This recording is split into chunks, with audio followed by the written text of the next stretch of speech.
저와 여러분들이 함께 나누실 말씀은 마태복음 6장 11절 말씀입니다. 6장 11절.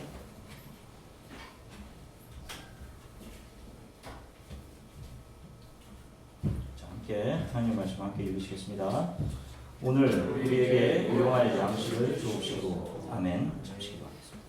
사랑해 주님 감사합니다. 하나님, 세상에서 분주했던 우리의 마음들을 주 예수 그리스도의 발 앞에 내려놓고 오늘 하나님의 말씀을 잠잠히 기다립니다. 가장 부족하고 가장 연약하고 가장 미련한 종이 하나님의 말씀을 깨어납니다. 주님, 날카로운 칼이 되어서 하나님처럼 높아졌던 우리의 마음을 깎아내어 주시고 다시 한번 주 예수 그리스도를 향한 믿음으로 돌아가는 시간들에 성령께서 우리들의 각자의 마음을 만져주시기를 간절히 기대합니다. 감사드리며 주 예수 그리스도 이름으로 기도드립니다. 아멘. 할렐루야. 한 주간 동안 평안들 하셨습니까? 네. 오늘은 저희 조한의 교회가 이곳에 세워진 지 3년 되는 날입니다. 어떤 분들은 더 오래된 것 같다고 말씀하시는 분들도 있고 벌써 3년이 지나갔냐고 하시는 분들도 계십니다. 저에게는 벌써 3년이 흘렀나 하는 생각이 듭니다. 시간이 너무 빨리 흐른 것 같아서 깜짝 놀라기도 해요. 언제 이렇게 빨리 지나갔나. 거울을 통해 본 제 얼굴을 통해서도 깜짝 놀랍니다. 언제 이렇게 머리가 하얀 머리가 많이 생겼다. 늙어버렸나 하는 생각도 있어요. 도서관에 오는 어떤 아이가 저더러 할아버지라고 해요. 깜짝 놀랐습니다. 처음 교회를 위한 모임, 기도 모임을 했을 때 기억이 납니다. 함께 했던 분들은 이제 다 떠나고 한 사람만 다시 또 돌아와 있어요. 3년 동안 참 많이 속상했던 경우도 있었고 기뻤던 경우도 있었습니다. 많은 분들이 저희 교회를 거쳐갔어요. 그래도 3년 동안 최선을 다해서 하나님의 말씀, 복음의 진리를 선포하게 하셨고 또 성령께서 사람들을 복음으로 무장시켜서 그들을 하나님의 뜻을 따라 사명을 가지고 하나님께서 살게 하시는 곳으로 잘 보내셨으니 거기에 감사를 따릅니다. 자, 오늘은 우리가 계속해서 살펴보는 산상수훈의 말씀, 또 그중에 또 주기도 계속해서 일용할 양식을 주옵시고라는 강구 안에 들어있는 그 의미들을 살펴보도록 하겠습니다. 자, 일반적으로 많은 분들이 이 기도에 대해 알고 있는 것은 이 강구가 우리의 육적인 필요에 대한 것이라는 것입니다. 우리의 육적인 필요를 구하는 것. 그래서 Give us today our daily bread. 이 부분을 잘 설명하고 있는 그림이 이 앞에 보시면 어디 1918년에 에릭 앤스트롬이라는 사람이 그린 십전의 기도 Grace라는 제목의 그림이에요. 감동이 있는 그림이죠. 그러니까 데일리 브레드를 앞에 놓고 기도하고 있는 그런 거죠. 자, 여러분들은 어떠세요? 주기도를 하실 때 여러분들은 이 부분 우리에게 일용할 양식을 주옵시고 하는 이 부분에서 기도하시면서 어떤 바람이나 소망을 가지고 여러분들 이 부분을 간구하십니까? 아마도 대부분 오늘을 살아가기에 필요한 빵, 물질, 떡을 나에게 주세요. 이런 간구를 아마 여러분들이 이 기도 안에 담아서 드렸을 것입니다. 자, 그러면 우리가 잘 생각해 봐야 할 문제는 과연 이 부분이 예수께서 우리가 오늘을 살아가기에 필요한 물질, 음식을 구할 것을 가르쳐 주시는 기도인가 하는 점이에요. 혹시 더 깊은 다른 복음의 내용을 담고 있는 것은 아닐까? 자, 그런데 이 주기도의 뒤를 이어서 계속 전개해 가시는 예수님의 산상설교회에서 예수님께서 이런 말씀을 하십니다. 마태복음 6장 30절부터 32절인데 우리 함께 같이 하나님 말씀을 읽으시겠습니다. 마태복음 6장 30절부터 32절입니다. 오늘 있다가 내일 아궁이에 던져지는 들풀도 하나님이 이렇게 입히시거든. 하물며 너희일까 보냐. 믿음이 작은 자들아. 그러므로 염려하여 이르기를 무엇을 먹을까, 무엇을 마실까, 무엇을 입을까 하지 말라. 이는 다 이방인들이 구하는 것이라. 너희 하늘 아버지께서 이 모든 것이 너희에게 있어야 할 줄을 아시느니라. 아멘. 자, 보세요. 예수께서는 우리들이 먹고 마시는 문제에 대해서 염려하며 구하라고 하십니까? 아니죠. 명확하게 아닙니다. 왜 아닌지 그 이유까지 설명하세요. 그 이유는 전능하신 하나님이 우리의 아버지 되시기 때문입니다. 아버지 되시는 하나님이 우리 자신보다 우리에게 무엇이 필요한지를 더 잘 아시고 공급해 주시기 때문이다. 이런 말씀을 하셔요. 자녀들 기르는 분들은 정확하게 이해하실 겁니다. 특히나 어린 자녀들에게 부모는 정확하게 시간을 맞추어서 아이에게 필요한 음식을 준비한단 말이에요. 왜? 이유가 없습니다. 부모이기 때문이에요. 그래서 주기도는 맨 처음 예수께서 기도를 가르쳐 주시면서 하늘에 계신 우리 아버지를 전제로 기도하게 되는 거예요. 더 이상 하나님과 우리와의 관계가 퀴리오스, 주인과 종의 관계가 아닌 이제부터 너희는 하나님을 내 아버지로 부르게 되는 그렇게 아버지가 전제되는 기도를 우리에게 선포하시면서 가르쳐 주시는 것입니다. 실은 이 기도 안에는 우리가 간구하고 있는 복음의 진수가 들어있어요. 결론적으로 이야기하면 이 기도는 오늘 살고 죽고를 죽게 하는 그런 물질적인 빵에 대한 기도가 아니라 우리의 영원한 생명과 관련된 그런 내용을 담고 있는 것입니다. 자, 오늘 예수께서 가르쳐 주신 기도에서 일용할, 데일리라고 번역된 헬라어는 에피우시온이라고 하는 단어입니다. 이 단어는 성경에서 다른 곳에서는 등장하지 않고 오직 이 주기도를 가르쳐 주시는 이 부분에만 사용돼요. 누가복음과 바로 이 마태복음에만 사용됩니다. 이 단어는 daily라는 뜻과 함께 for the future라는 의미를 동시에 가지고 있어요. daily 그리고 for the future. 아주 독특한 단어입니다. 자, 그러면 이 에피우시온이라는 단어를 우리가 오늘 필요한 것으로 해석을 해야 하는 것인지 아니면 미래에 필요한 것을 말하는 것인지를 파악하는 것이 굉장히 중요하죠. 이것을 살펴보기 위해 먼저 저는 예수께서 말씀하시는 양식, 브레드, 떡 이것이 무엇을 의미하는지를 먼저 살펴보아야 해요. 성경을 통해 한번 보겠습니다. 출애굽기 16장 3절부터 4절입니다. 출애굽기 16장 3절부터 4절 함께 읽으시겠습니다. 이스라엘 자손이 그들에게 이르되 우리가 애굽 땅에서 고기 가마 곁에 앉아 있었던 때와 떡을 배불리 먹던 때에 여호와의 손에 죽었더라면 좋았을 것이다. 너희가 이 광야로 우리를 인도했네요. 이 온 회중이 줄여 죽게 하는도다. 그때 여호와께서 모세에게 이르시되 보라 내가 너희를 위하여 하늘에서 양식을 비같이 내리리니 백성이 나가서 일용할 것을 날마다 거둘 것이라. 이같이 하여 그들이 내 율법을 준행하나 아니하나 내가 시험하리라. 아멘. 자, 여기를 보면 일용할 것이라는 표현도 나오고 익숙한 표현이 나와요. 자, 이집트에서 출애굽한 탈출한 이스라엘 백성들이 한 달이 되지 않아서 신광야라는 곳에 도착했을 때 그들이 하나님을 원망하기 시작합니다. 왜? 먹고 마시는 문제 때문에. 아마도 그들이 이집트에서 가지고 나왔던 음식들을 아껴서 먹었을 거예요. 분명히. 충분하지 않았습니다. 허기지고 배고팠어요. 그리고 지금 한 사막 한가운데서 어디서 음식 구할 데도 없습니다. 그러자 그들은 약속을 잊어버려요. 한 달 전에 시내산에서 하나님과 했던 그 약속을 잊어버립니다. 현재 육신의 필요가 하나님의 놀라운 약속을 잃어버리게 하는 거예요. 그래서 심지어 이집트로 다시 돌아가자는 사람들도 생겼어요. 노예 상태로 다시 돌아가고 싶다. 그때 하나님께서 값없이 조건 없이 그들에게 내려주신 것이 만나라는 음식입니다. 그들은 아무런 노력 없이 하나님께서 하늘에서 비같이 내려주시는 양식 만나를 거두어 먹기만 하면 되었어요. 자, 광야라는 장소는 바로 그 하나님의 백성들이 그 하나님을 믿고 신뢰하도록 하나님이 어떤 분이신지를 경험하도록 공부시켜 주시기 위해서 하나님이 공급하고 마련해 주신 무대, 세트장이었던 거예요. 이 오고 오는 역사 가운데 모든 크리스찬들에게 보여주시기 위한. 우리가 살아가는 이 삶을 이 광야에 비유하지 않습니까? 이 세상의 삶, 신앙의 길을 우리가 어떻게 살아가야 하는 것인지를 오고 오는 이 세대들 크리스천들에게 하나님의 백성들에게 보여주시고자 하는 무대 장치였던 거예요. 높아심으로 한 가지 말씀드립니다. 어떤 신학자나 설교자들 중에 만나라는 것을 사막에서 자라는 식물의 열매라고 말하는 분들도 있어요. 사진을 보시면 저것이 만나라는 사진입니다. 만나라는 식물이에요. 만나라고 해요, 저것을. 지금. 또 아니면 사막에서 자라는 관목나무의 잎사귀에 맺히는 이슬을 통해 형성되는 물질이라고 말하는 그런 분들도 있어요.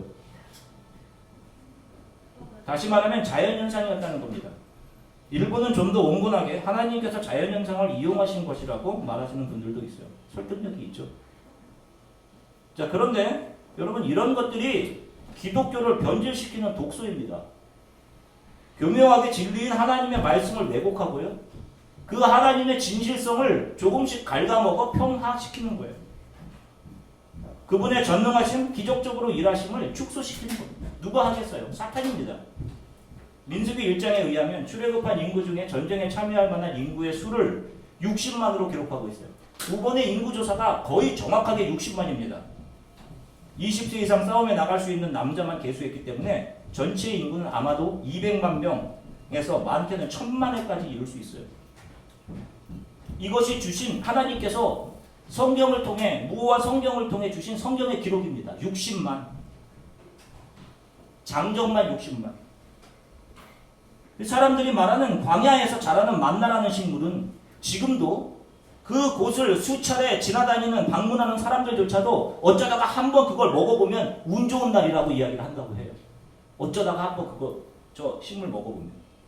그런데 그런 식물이 당시 매일 200만 명이 넘는 이스라엘 민족이 먹을 수 있도록 풍족하게 널려 있었다는 것이 이건 말이 됩니까? 아니에요. 이것은 하늘로부터 하나님께서 기적적으로 내리신 겁니다. 어떤 분들은 오병이어의 기적 역시 아이가 도시락을 꺼내놓으니까 어른들도 자기의 것을 꺼내놓아서 그 많은 인원들이 다 먹은 것이다 라고 하는 분들도 있어요. 설교하는 목사님들도 있습니다. 여러분 분명히 말씀드리건데 이런 분들은 하나님의 말씀의 성경을 진리의 말씀으로 받아들이지 않는 심각한 자유주의자인 거예요. 여러분 왜 인간의 가능성 아래 하나님의 말씀을 내려놓고 하나님의 말씀을 폄하시키냐는 거예요. 적어도 기독교인이라면 전능하신 하나님에 대한 신뢰, 그분이 영감으로 주신 하나님의 말씀 성경에 대한 신뢰는 기본적으로 있어야 되는 거잖아요. 그건 기독교가 아닌 겁니다. 또 개혁주의 교회 중에 저희 교회는 개혁주의 교회인데 장로교신주로 하는 바탕으로 하는 개혁주의 교회 중 기적은 초기 교회 시대에 끝났다라고 말하는 분들도 있어요. 기적은 이 시대는 더 이상 일어나지 않는다는 분들. 여러분 분명하게 말하면 돼. 오히려 기적을 믿지 못하는 교회는 개혁주의가 아니에요. 우리가 기적 자체를 신봉하진 않지만 개혁주의 교회가 기적 자체를 신봉하지 않지만 하나님은 그분의 전능하심을 우리들이 이해하지 못하는 기적을 통해 이루기도 하십니다. 그래서 어떤 때는 다 죽어가는 병자를 살리시기도 하는 거예요. 여러분 꼭 기억하십시오. 성경에 수많은 기적들이 있는 겁니다.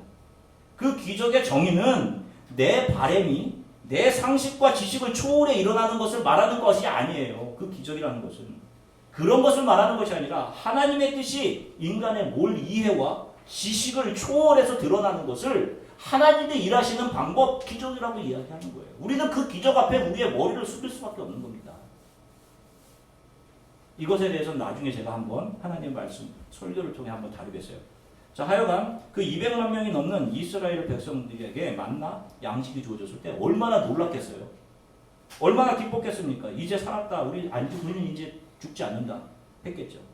또 그 맛이 기름에 튀긴 과자 같았다. 이렇게 얘기한단 말이에요. 지금 여러분 기름에 튀긴 과자 먹으면 맛있잖아요. 사막 한가운데서 얼마나 그게 맛있었겠습니까? 그 만나가 가나안 땅에 들어갈 때까지 40년 동안 그들에게 공급된 겁니다.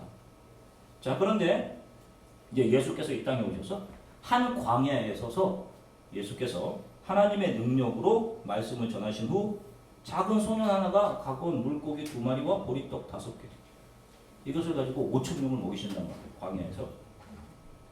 이 기적을 본 사람들이 놀라서 이 예수를 왕삼으려고 합니다. 그래서 조용히 기도하러 자리를 피하신 예수를 찾아가요. 자신들의 배고픈 필요를 채워주셨기에 그분을 통해서라면, 이분이라면 더 많은 나의 삶의 필요들이 채워질 수 있을 것이다라는 기대를 예수 그리스도를 통해 가진 거예요. 그래서 예수를 찾아와 선생님 왜 여기 계셨습니까? 라고 묻습니다. 요한복음 6장 26절입니다. 함께 읽을게요. 요한복음 6장 26절. 예수께서 대답하여 이르시되 내가 진실로 진실로 너에게 이르노니 너희가 나를 찾는 것은 표적을 본 까닭이 아니요 떡을 먹고 배부른 까닭이라. 보세요. 표적이라는 것은 이스라엘 백성들에게 아주 중요한 사인이에요. 메시아가, 하나님이 보내신 메시아가 이 땅에서 행하시는 메시아로서의 자기 표출, 기적을 이야기해요. 표적. 그래서 누군가 표적을 행하면 메시아가 혹시 온 거 아닌가? 이런 생각을 했단 말이에요. 이스라엘 사람들. 그런데 그들이 그 기적을 베푸시는 메시아에게 지금 초점을 두고 있는 것이 아니라 그런 기적을 베푸셨음에도, 표적을 보여주셨음에도 불구하고 지금 자신들의 필요에 초점을 맞추고 있다는 사실이에요. 자, 보세요, 여러분. 지금 이것이 이 세상에 변질되어가는 기독교? 아니, 우리들과 얼마나 비슷하냔 말이에요. 주님, 제가 이 땅에서 이런 것 이루게 해주세요. 성공하게 해주세요. 주님, 무엇인가 가지게 해주세요. 나를 좀 채워주세요 하는 바람들이요. 다 자기가 정해놓고 하나님 나의 그 필요를 채워주십시오 라는 기도를 한단 말이에요. 이런 것이 신앙생활의 이유란 말입니다. 그래서 이 세상에서 나의 필요가 예수의 이름으로 채워지는 것. 이것을 신앙의 이유로 삼는다니까요. 자, 그런데 예수께서 무엇이라고 말씀하세요? 요한복음 6장 48절부터 51절입니다. 요한복음 6장 48절부터 51절 함께 읽으시겠습니다.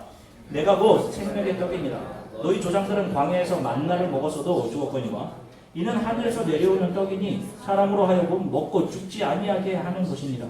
나는 하늘에서 내려온 살아있는 떡이니 사람이 이 떡을 먹으면 영생하리라. 내가 줄 떡은 곧 세상의 생명을 위한 내 살이니라 하시니라. 아멘. 보세요. 하늘에서 내렸던 양식, 일용할 양식으로 매일 주어졌던 그 양식을 공급받던 이스라엘 사람들은 영생을 얻었어요? 영생을 얻었습니까? 아니에요. 2명을 제외하고는 다 실패했어요. 우리가 그렇게 준행하겠습니다 라고 언약을 행하며 소의 피를 뿌리고 했던 그 사람들, 출애굽의 1세대들은 다 광야에서 죽었습니다. 불평하다가 약속을 보지 못해요. 오늘 이 필요가 채워지면 살 것이라고 생각했는데 아니에요. 인생을 그렇게 낭비하고 끝난 겁니다. 그냥 광야에서. 이거 해주세요. 아니 이제 이것도 해주세요. 한 거예요. 세상에 속한 물질에 대한 욕구라는 것은 하나님을 잊어버리게 하면서 계속적으로 다른 물질의 욕구에 목마르게 합니다. 예수께서 무엇이라고 말씀하십니까? 예수께서 자신이 참떡, 참 만나고 브레드다. 내가 브레드야, 내가 떡이야, 참 만나. 이런 말씀하세요. 그리고 너희를 살리는 것은 너희 육체의 욕망을 잠시 채워주는 그런 것들이 아니라 바로 참떡인 나다. 이런 말씀하신단 말이에요. 그러면서 놀라운 정의를 내리세요. 우리 조상들의 육적인 욕망을 채워줬던 그 물질 만나는 결국 더 나아가 이스라엘 백성들에게 고기를 요구하도록 욕구 확대의 역할을 하고 하나님께서 미래에 주신 약속을 오늘 잃어버리게 하는 역할을 하는 것에 불과했다라는 거예요. 그 만나가. 이 교훈을 지금 예수께서는요. 이스라엘 백성들이 실패한 그 광야에 서셔서 오병이어의 기적을 통해서 사람들에게 재해석해주고 계신 겁니다. 하나님의 백성들은 오늘을 하나님께서 미래에 주신 약속, 그것이 뭐예요? 나를 믿는 자는 영원히 목마르지 아니하리라. 영원히 살 것이다 라고 하는 영생에 대한 예수를 통해 우리에게 주신 영원한 구원, 영생을 붙들고 오늘을 소망하며 살아가야 하는 거예요. 이것이 기독교인들이 하루를 살아가는 이유입니다. 이 시공간에 서서 나의 욕구, 자신의 욕망을 구하면 안 되는 거예요. 그것은 불신앙의 것입니다. 우리 크리스찬들은 오늘이 어떠한 상황에 놓여있다 해도 이 현재 오늘을 우리 앞에 놓여있는 예수를 바라보면서 소망 가운데 살아가며 내일 우리들에게 분명한 영생을 보장하고 계시는 예수만을 붙잡고 믿고 신뢰하며 살아가는 그런 사람들입니다. 그래서 그들이 크리스찬인 겁니다. 예수를 따르는 사람들이며 예수와 되어가는 사람들인 거예요. 오늘의 떡을 구하는 자들이 아닌 겁니다. 오히려 그런 물질들이 나를 살리는 것이 아님을 고백하는 자들이에요. 그래서 그들이 더 나를 무너뜨려 주십시오, 주님. 이렇게 기도한다니까요.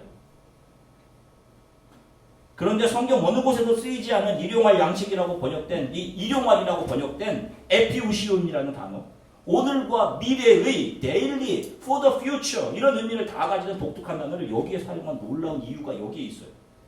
자, 죄와 허물로 죽은 상태의 인간은 자기 자신을 살리는 것은 이 세상의 물질이라는 생각을 합니다.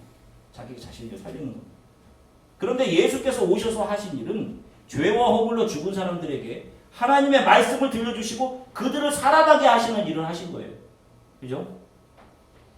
그래서 첫 번째 부활에 참여하게 하시면서 이전에 죄와 허물로 죽은 상태에서는 알지도 듣지도 못했던 하나님의 나라를 믿음으로 보게 하십니다. 그래서 지금까지 자기가 가장 중요하고 소중하다고 생각한 모든 것들을 팔아 그 나라의 가치를 산단 말이에요. 영생을 소망하며 살게 하시고 그 나라를 소망하며 살아가게 하신단 말입니다. 그리고 그들에게 다시금 약속을 주시잖아요. 예수님께서 올라가시면서 사도행전 1장 10절부터 11절입니다. 사도행전 1장 10절부터 11절입니다. 함께 읽으시겠습니다. 올라가실 때 제자들이 자세히 하늘을 쳐다보고 있는 시몬 두 사람이 그들 곁에 서서 이르되 갈릴리 사람들아 어찌하여 서서 하늘을 쳐다보느냐 너희 가운데서 하늘로 올려오시니 이 예수는 하늘로 가심을 본 그대로 오시리라 하였느니라. 아멘. 계시록 22장 20절도 한번 같이 읽을게요. 계시록 22장 20절입니다. 이것을 증언하신 이가 이르시되 내가 진실로 속히 오리라 하시거늘 아멘. 주 예수여 오시옵소서. 주 예수의 은혜가 모든 자들에게 있을지어다. 아멘. 자, 요한계시록을 끝나게 마침 찍는 마지막 말씀이에요. 자, 보세요. 요한이 눈을 들어 하늘을 보니까 이미 그 하늘나라에는 무엇이 완성되어 있었어요? 하나님의 뜻이 완성되어 있었습니다. 14만 4천 명이 거기서 흰 옷을 입고 찬양하고 있었어요. 저와 여러분들이 그 안에 들어있다고 얘기했죠? 우리 안에 있는 누군가가. 자, 그런데 지금 현실을 보면 요한이 발붙이고 살아가는 그 현실은 어때요? 강력한 힘을 가지고 세상을 장악해서 통치하고 기독교인들을 잔인하게 박해하던 세상나라 로마 황제가 가장 강력한 힘을 가진 사람으로 왕으로 여겨지던 그런 때였단 말입니다. 기독교인들은 다 하나같이 모든 권리 생존권을 박탈당하고 어디에 들어가 살았어요? 카타콤에서 들어가 그곳에 지하에 땅을 파고 죽어갔단 말입니다. 일용할 양식조차 구하기 힘들었어요. 자녀들은 배고픔으로 피부암으로 죽어갔습니다. 그 카타콤 안에서 햇빛을 보지 못하고. 그때 예수께서 요한에게 완성된 하나님 나라의 뜻, 하나님이 좌정에 앉으시고 어린 양이 그 옆에 계시며 7명이 좌우를 지키고 있는 또 천군 천사들이 그 주위를 보조하고 있는 하나님 나라의 위엄을 보여주시고 누가 진짜 이 세상을 다스리는 왕이심을 보여주신단 말이에요. 그리고 그 하나님 나라가 분명히 이미 완성되어 있음을 요한을 통해 기록하게 한 것이 요한계시록이잖아요. 자, 그 글로 인해서 박해받던 교회와 성도들에게 그 약속을 다시 확인시켜 주시기 위해서 이 편지를 써서 그들을 위로해 주신 겁니다. 그리고 약속을 다시 한번 맨 마지막 요한계시록에 다시 한번 분명히 하시잖아요. 내가 속히 오리라 라고 말씀하시잖아요. 그때 요한이 큰 소리로 아멘 주 예수여 오시옵소서라고 합니다. 그래서 아멘 에르코 퀴리에 예수스 헬라어. 당시 성도들의 인사가 마라나타였던 거잖아요. 주 예수가 곧 오신다. 그래서 카타콤 안으로 물고기 모양의 머리를 보고 붙어있는 그 화살표를 따라 들어오면 예배 장소가 있어서 예배 안으로 들어오는 성도들 한 명 한 명을 눈물로 맞이하고 허그하면서 그들에게 조금 남아있는 적은 음식을 함께 나누며 예배드리며 기뻐했던 겁니다. 마라나타 주 예수가 오신다. 여러분 이 아멘이 시대와 공간을 초월해 오늘을 살아가는 모든 크리스찬들의 소망이요 힘인 것입니다. 아멘 그렇습니다. 주 예수여 오시옵소서. 그래서 오늘날 우리에게 일용할 양식을 주시고 Give us today our daily bread. 이것은 정확하게 이것을 다시 한번 이야기하면 앞을 보시면 Give us today our bread, the coming one, Jesus Christ. 이게 맞는 거예요. Give us today our bread, the coming one, Jesus Christ. 이것이 맞는 해석이고 오늘 나를 살게 하는 것은 세상의 떡이 아닙니다. 내 욕망이 아니에요. 힘이 아닌 마라나타, 나의 소망 되신 예수 그리스도이십니다. 나의 생명 되신 예수 그리스도를 소망하며 힘입어 오늘을 살게 해주십시오. 이 고백을 바로 이 기도 안에 담아 드리는 겁니다. 그래서 이것이 복음인 거예요. 자, 이 기도를 하는 사람들의 삶을 한번 보십시오. 골로새서 3장 1절부터 5절입니다. 골로새서 3장 1절부터 5절 함께 읽으시겠습니다. 그러므로 너희가 그리스도와 함께 살리심을 받았으면 위의 것을 찾아라. 우리는 그리스도께서 하나님 우편에 앉아 계시느니라. 위의 것을 생각하고 땅의 것을 생각하지 말라. 이는 너희가 죽었고 너희 생명이 그리스도와 함께 하나님 안에 감추어졌습니다. 우리 생명이신 그리스도께서 나타나실 그때에 너희도 그와 함께 영광 중에 나타나리라. 그러므로 땅에 있는 지체를 죽이라. 곧 음란과 부정과 사욕과 악한 정욕과 탐심은 우상 숭배니라. 아멘. 자 보세요. 성경은 크리스천들을 이 세상에 대해서 죽은 자라고 정의해요. 오늘 이제 부푼 꿈을 안고 이곳에서 이제 새로운 유학 생활을 하기 위해 온 청년들이 있을 수 있어요. 이게 무슨 소린가 할 수도 있습니다. 성경이 얘기하는 우리 크리스천들은 이 세상에 대해서 죽은 자들이에요, 여러분. 거듭난 우리 크리스천들은 이 세상에서 우리의 육체의 아사를 날마다 경험하는 자들이에요. 두렵고 무섭죠. 세상을 당한 우리의 소망들이 꺾여갈 때마다 첫 번째 부활에 우리가 참여했어도 regeneration, born again 경험을 했어도 내 안에 사단은 늘 이 사실을 매일 잃어버리게 한단 말이에요. 그때마다 우리가 기도해야 될 것이 바로 이 기도예요. 오늘 나에게 예수로만 의지해 살게 해주세요. 일용할 양식을 주십시오. 아까 정확하게 얘기하면 Give us today our bread, the coming one, Jesus Christ. 자, 그러면 이 기도를 통해 성령은 우리에게 날마다 새 힘을 주시는 겁니다. 자, 그러면 우리는 우리의 필요에 대해서 하나님 앞에 구하지 말아야 되나요? 아까 제가 그렇게 구하는 것은 불신앙이라는 말씀을 드렸는데 아니에요. 그럼에도 구할 수 있습니다. 우리는 불신앙 가지고 하나님 앞으로 나아가는 거예요. 제 신앙이 이것밖에 안 됩니다. 라는 모습으로 가는 겁니다. 여러분. 저희가 몇 주 전에 분명히 살펴보았죠. 어떤 기쁨이나 어려움이나 소원함이 있을 때 이 세상이나 이 세상의 취미나 다른 것, 친구나 세상의 힘들에게로 찾아가는 것이 아니라 자기 자신의 어떤 긍정적인 마인드나 불굴의 의지를 신뢰하는 것이 아니라 예수의 발 앞으로 가져가면 되는 거예요. 크리스찬들은요. 다 예수 앞에 쏟아놓을 수 있는 겁니다. 그러나 잊지 말아야 할 것 다 쏟아놓고 주님, 이게 제 마음입니다. 보세요, 주님. 제 안엔 이렇게 선한 것이 없어요. 너무도 연약한 것이 제 안에 있습니다. 이 마음을 그대로 주님 좀 봐주세요. 이것입니다. 나의 믿음 없음의 조각들이에요, 주님. 주님께서 들으시고 태워버릴 것은 좀 태워버려 주시고 나보다 나를 더 잘하신 하나님께서 주를 위해, 주의 뜻을 위해 내 의지를 무너뜨려 주시고 저를 더 정금같이 만드셔서 이 시대에 하나님의 뜻이 온전하게 드러나는 도구로 사용해 주세요. 하시면 돼요. 그래서 우리가 응답하신 것 감사, 거절하신 것 감사, 이런 찬양할 수 있는 거예요. 왜? 그 거절을 통해 내가 구했던 것이 내 필요였어요. 하나님, 주님, 이게 내 믿음 없음의 조각이었습니다. 이 사실을 공부시켜 주신다니까요. 그런 어린애 같은 기도를 통해서도요. 그럼에도 우리는 오늘 예수님이 가르쳐주신 기도의 의미들을 잘 기억하고 기도하셔야 되는 겁니다. 이것이 나의 욕심이었는지 욕망이었는지는 여러분, 기도의 자리나 예배의 자리가 아니면 하나님의 말씀을 통해 보지 않으면 잘 보이지 않아요. 이게 내 욕심이었는지 이런 것들이. 한 주간 주의 발 앞으로 더 많이 나아가서 엎드리십시오. 이제 여러분 크리스찬들로 이곳에 공부하러 온 학생들이 있으면 여러분 공부하는 거 정말 쉽지 않아요. 저는 여러분들을 기도로 돕습니다. 여러분 매 순간 여러분 하나님 앞에 많이 엎드리셔야 돼요. 여러분 스스로 많이 무릎 꿇게도 될 겁니다. 힘들고 더 하나님 앞에 많이 엎드리세요. 여러분 기도하시면서 이 길을 지나가야지 이것이 나중에 언젠가 하나님이 은혜로 나를 이끌으셨다라는 고백을 할 수 있다니까요. 여러분들이 그렇게 하시는 거예요.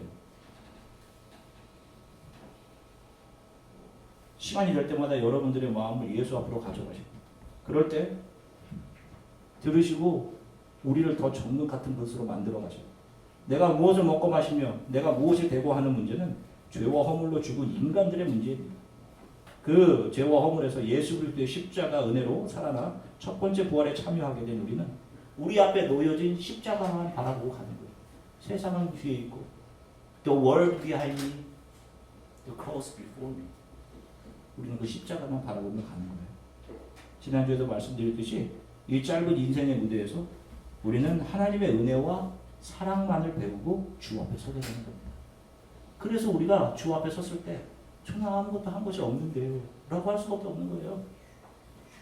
여러분 계속 이 무대가 영원할 거라고 생각하면 안 돼요. 여러분 왕으로 지금 역할하고 계시죠? 왕 역할. 그게 계속될 거라고 생각하시면 안 된다니까요. 무대 다 끝나고 조명 내려왔는데 거기 계속 서 계시면 안 되는 거잖아요. 한 주간도 주 예수만이 나의 모든 것 되십니다. 나를 살리는 것이 세상으로부터 공급되는 것이 아니라 예수로만 공급됨을 믿습니다라고 기도하시면서 살아가시기를 주 예수 그리스도의 이름으로 간절히 축원합니다. 잠시 기도하겠습니다. 하나님, 저는 은혜 앞에서 눈에 보이는 것, 나의 실력, 세상의 물질, 돈, 또 다른 것들을 의지하려는 마음들이 있습니다. 예수님께서 말씀을 통해 우리에게 가르쳐 주시는 복음을 듣습니다. 내가 사는 것은 물질이 아니요 예수뿐임을 고백합니다. 지금까지 이곳까지 나를 이끄신 것도 예수뿐임을 다시 고백합니다. 동사오실 예수 그리스도를 소망하며 오늘 현재라는 이 시공간 안에서 모든 것을 견디고 이겨내 이 땅에서의 순례자로서의 삶을 온전히 살게 해 주십시오. 우리 교회를 세우신 주님, 많은 이들이 복음을 듣고 귀가 열리고 이 시대의 주의 뜻을 이루며 주의 나라를 소망하는 자들로 회심시키는 그런